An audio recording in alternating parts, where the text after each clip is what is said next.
বাংলাদেশ জামায়াত ইসলামী আশিয়া থানা কর্তৃক আয়োজিত জুলাই বিপ্লবের শহীদ আহত বন্ধুত্বকারী ভাইদের জন্য অনুষ্ঠানের সম্মানিত প্রধান অতিথি, বাংলাদেশ জামায়াত ইসলামী ঢাকা জেলার সম্মানিত শুরা এবং মজলিসের শুরা এবং কর্ম পরিষদ সদস্য, বাংলাদেশ জামায়াত ইসলামী আশিয়া থানার সাবেক আমির জনাব হাফেজ মাওলানা ওমর ফারুক ভাই, উপস্থিত সম্মানিত নেতৃবৃন্দ, একান্ত প্রিয় দিনী ভাইরা, আসসালামু আলাইকুম ওয়া রাহমাতুল্লাহি ওয়া বারাকাতুহু। আলহামদুলিল্লাহ, সম্মানিত ভাইরা, আজকের এই দিনে আমরা যেখানে কথা বলছি, আজকে থেকে ঠিক 1 বছর আগে, 1 বছর আগে, প্রায় 1 বছর আগে, এই সময়টায় আমাদের এই সমাজের মানুষগুলো মুক্তভাবে একটি কথা মানুষের সামনে তার মতামত পেশ করবে, এরকম কোনো পরিবেশ ছিল না। এর জন্য আমরা কাছে শুকরিয়া জ্ঞাপন করছি যে মহান রব আজকে মুক্তভাবে আমরা কিছু কথা বলার এবং শোনার আমরা তৌফিক দান করছেন, আলহামদুলিল্লাহ। সম্মানিত ভাইরা,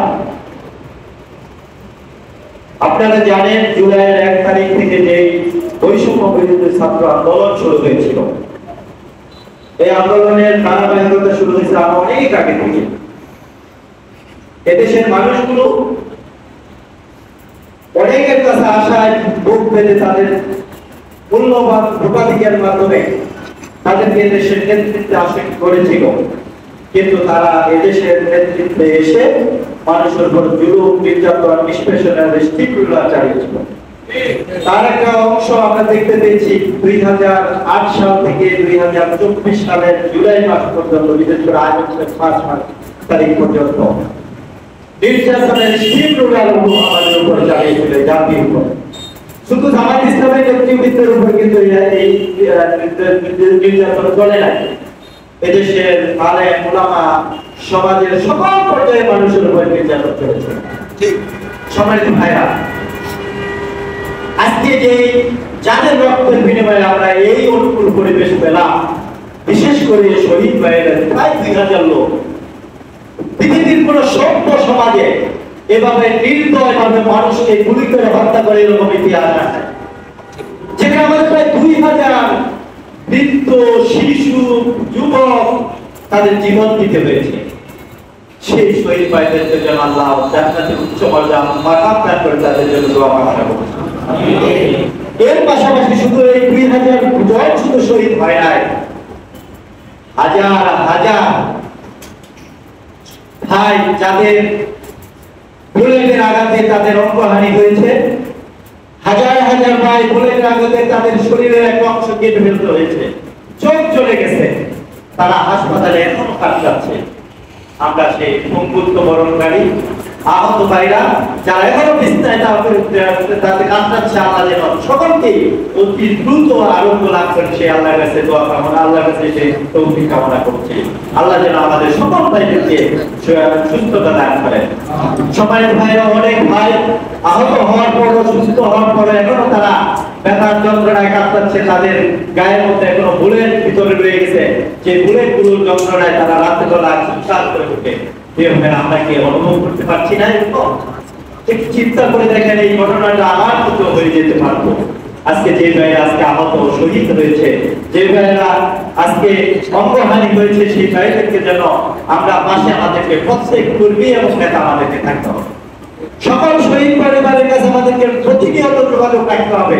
কোন রকমের যেন তাদের ছেলেহারা, বাবাহারা যন্ত্রণা তাদের মধ্যে থাকবে, ঠিক আছে, কিন্তু তাদের যে অভাব ঘটছে সেটা পূরণ করার জন্য ন্যূনতম যা আছে জামাত ইসলাম, ইসলামী ছাত্র শিবিরের লোকজনকে আমরা সবাই সেখানে উপস্থিত হবো ইনশাআল্লাহ। আমরা ইতিপূর্বে তাদের সামনে দাঁড়িয়েছি, সামনেও তাদের পাশে দাঁড়িয়ে আমরা এক এক কাঁধে কাঁধ মিলে তাদের বুকে বুকে হবো ইনশাআল্লাহ।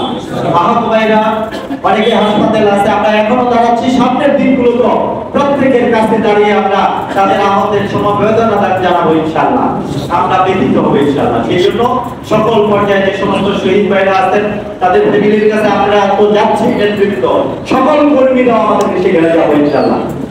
আহতদের কাছে আমরা যাচ্ছি, আপনারাও যাবেন ইনশাআল্লাহ। ভাইরা আলোচনা দীর্ঘায়িত করতে চাচ্ছি না। আমরা শহীদ ভাইদের জন্য দোয়া করব, আহত ভাইদের জন্য দোয়া করব, শহীদ পরিবারদের জন্য দোয়া করব। আল্লাহ যেন সকলকে ধৈর্য ধারণ করার তৌফিক দান করেন। এই উপস্থিতি, এই শহীদ ভাইরা কেন এই আন্দোলন করেছিল, এই আহতরা কেন আন্দোলন করেছিল? এই জন্য আন্দোলন করেছিল, সমাজের মানুষগুলো কথা বলতে পারে নাই, সমাজের মানুষগুলো তার ন্যায্য অধিকার পায় নাই, বৈষম্যের কারণে তারা এই আন্দোলন শুরু করেছিল।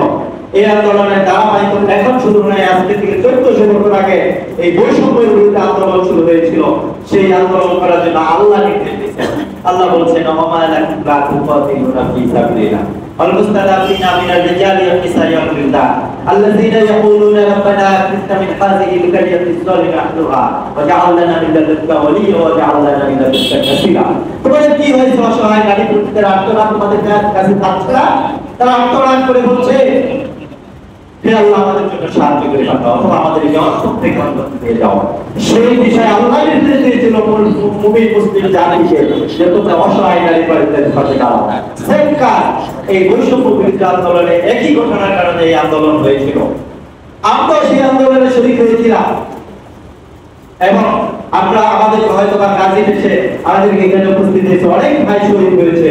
আজকে আমরা তাদের সাথে থাকবো এবং এই অসহায় নারী পুরুষদের যে আত্মনাদ সমাজে এখন আছে, স্বাধীনতার 54 বছর পরেও আমরা এই জাতিকে একটা স্বাধীন সার্বভৌম রাষ্ট্রের যে উপহার দেওয়ার ছেড়ে দিতে পারি না। এটার মুক্তির একটাই পথ, এদেশে ইসলামকে প্রতিষ্ঠিত করার মাধ্যমে। ইসলাম সহ ইসলামী দলগুলো এদেশে দিচ্ছে।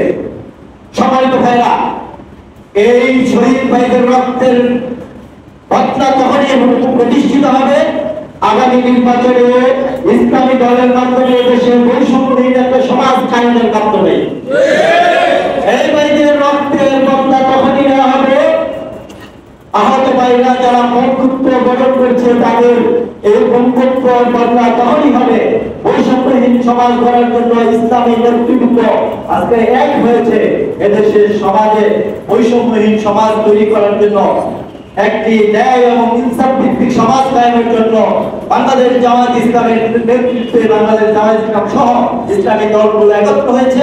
আগামী দিনগুলোতে ইসলামী দল নয়, শুধু ইসলামে যারা মাতৃগত অনেক দল আছে যারা একত্রে চাচ্ছে দেশকে একটা মুক্ত স্বাধীন সার্বভৌম রাষ্ট্র হিসেবে উপহার দেওয়ার জন্য, সেই কাজে আমাদেরকে সবাইকে আত্মনিয়োগ করতে হবে ইনশাআল্লাহ।